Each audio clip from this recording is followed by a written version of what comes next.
सप्ताह 10वां और दिवस 5वां, उसमें हम लोग क्या क्या एक्टिविटीज करेंगे और किस तरीके से उस पूरे दिन का प्लान चलेगा। तो हमारा विषय वस्तु था इसमें क्या शक है, जिसमें एक हाथी और चींटी की कहानी बताई गई है और इस विस्तारित पाठ की 4 दक्षताओं पे हमें फोकस करना था। सु, बो, प, ली, सुनना, बोलना, पढ़ना और अंततः लिखना। उस अनुच्छेद में कुल 5 वाक्य थे। उन 5 वाक्यों को बच्चों को पढ़ाया गया। कुछ बच्चे धारा प्रवाह तरीके से पढ़ पाए, एक आध बच्चे ऐसे थे जिनको बीच में एक आध कठिन शब्द थे, उनको टीचर ने इसका फोल्डिंग के द्वारा बता दिया उसके तहत, तो वो बाकी सारे शब्द पढ़ पाए। उसके बाद कुछ ऐसे बच्चे थे जो उस कहानी को पढ़ के समझ पाए और उसका त्वरित जवाब भी वो दे पा रहे थे। उसी कहानी को जब बारी बारी से बच्चों से कहा गया कि आप अब खुद से सुनाइए, तो लगभग सारे बच्चों ने बारी बारी से उस कहानी को सुना दिया।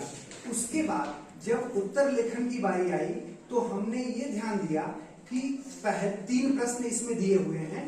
पहला और दूसरा सवाल लगभग सभी बच्चों ने कर लिया। तीसरे सवाल में किसी बच्चे को, क्योंकि वह क्वेश्चन एनालिसिस बेस्ड था, संश्लेषणात्मक था, उस बच्चे में कुछ बच्चों को, उस प्रश्न में कुछ बच्चों को कठिनाई आई। उन बच्चों को फिर स्कैफोल्डिंग को मद्देनजर रखते हुए हम सब ने उसमें हिंट दिया, तो बच्चों ने तुरंत उसका जवाब लिख लिया।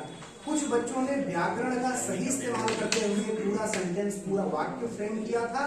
कुछ बच्चों ने बिना वाक्य को सही से फ्रेम किए व्याकरणगत त्रुटियों को करते हुए किया था, लेकिन लगभग सारे बच्चों ने उसको सही से उस पाठ को कर लिया था। इसके बाद एक इन सब दक्षताओं से इतर जो हमारे समूह के डिस्कशन से निकला था, इस कहानी को पढ़ करके मैं उसे अलग से रेखांकित करते हुए आप सबके बीच रखना चाहूंगा कि इस कहानी में एक्चुअल में था क्या कि हाथी एक मिष्ठान भंडार खोलता है, एक दुकान, स्वीट शॉप खोलते हैं वो। तो उसमें चींटी आती है मिठाई लेने के लिए और कुछ मिठाइयां उसकी खराब निकलती हैं, तो चींटी अगले दिन आती है शिकायत लेकर के। तो जो हाथी भैया थे उन्होंने उसकी शिकायत कंसीडर की और उसको नई और बढ़िया अच्छी मिठाई बनाई हुई पेठे उसको दिए। अब उसने कान पकड़ के सॉरी भी बोला हाथी ने।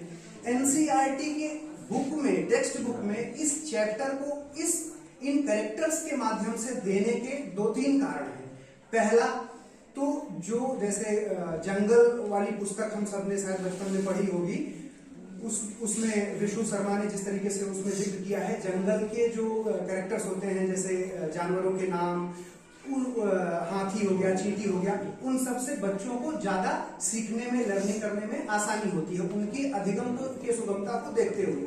दूसरा बहुत ध्यान देने वाली बात यह है, हाथी ने दुकान खोली थी और हाथी कान पकड़ के माफी मांग रहा था। बच्चों के दिमाग में हाथी का परसेप्शन बहुत बड़ा होता है, तो समाज में बड़े और छोटे के बीच की जो दूरी है, उस दूरी को पाटने का काम किया है ये बिहाइंड द कर्टन, जो उसका 6th सेंस होगा बच्चे का, ये उसके अंदर इनबिल्ट हो जाएगा बचपन से कि चींटी जैसी छोटी प्राणी जो आकार में बहुत छोटी है और हाथी जैसा आकार में बहुत बड़ा है, वो माफी मांग रहा है क्योंकि उसने कोई गलत काम किया है। तो जो माफी मांगने की प्रथा या अपने आप को गलत एक्सेप्ट कर लेने की प्रथा है, ये बहुत अच्छी परंपरा है। इसका एनसीईआरटी ने बहुत तरीके से ख्याल रखा है। भारतीय समाज की तमाम विसंगतियों को मद्देनजर रखते हुए वो किसी और कैरेक्टर को रख सकता था, कोई नाम रख सकता था, लेकिन उसने जानवरों के आधार पे, आकार ऐसा है जो फिजिकली बच्चों को भौतिकता के आधार पे उनके जहन में आ जाता है,